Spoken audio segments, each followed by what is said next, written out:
Europe, Theresa May's government's bid to extract the UK from EU law in time for Brexit has passed its first parliamentary test.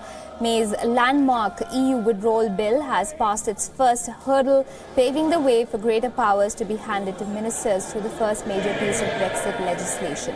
MPs passed that legislation, often referred to as the repeal bill, by 326 votes to 290, giving the government a majority of 36. MPs backed the EU withdrawal in a late-night vote, despite critics saying it represented a power grab by the government. The bill, which will end the supremacy of EU law in the United Kingdom, now moves on to its next parliamentary stage.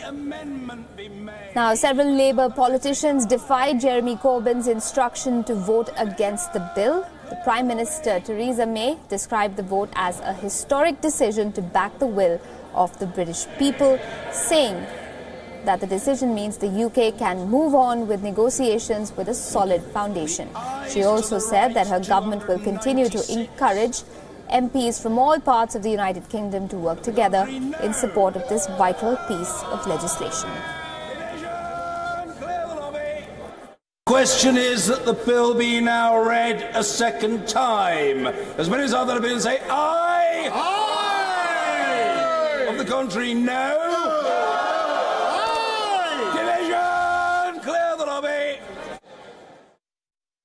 To the right, 296.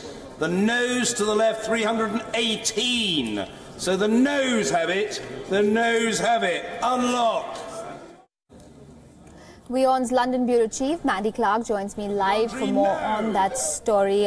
Mandy, how big was the passing of this first hurdle for the May government? This was essential for the May government. This will allow all the laws essentially that Britain has handed over to Brussels that can go back into British control, and this is essential just for making the government work while Brexit negotiations is underway. It was always believed that it would probably pass, but there's likely going to be a lot of amendments because opposition parties feel that it is a power grab, that it's giving far too much powers to the MPs, not enough room for political debate, and some have called it, it goes against the Parliament and the whole point of ruling by the people.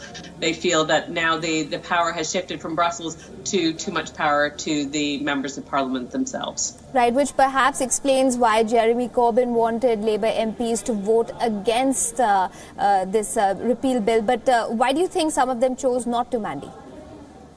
Well, Brexit was divisive across the country, but also down party lines. So there was lots of Labour MPs that did, in fact, support Brexit. Of course, Jeremy Corbyn didn't. He wanted the country to remain in the EU. So some MPs have described that they stepped away from this three-line whip, which means it's an edict from the Labour leader to say you must vote this way. So in all likelihood, they might face political repercussions, but they felt that they had to represent their constituency, who one of the Labour MPs said she always voted Brexit. Her constituency voted Brexit, and she didn't want to put an obstacle in the way of pushing the negotiations forward.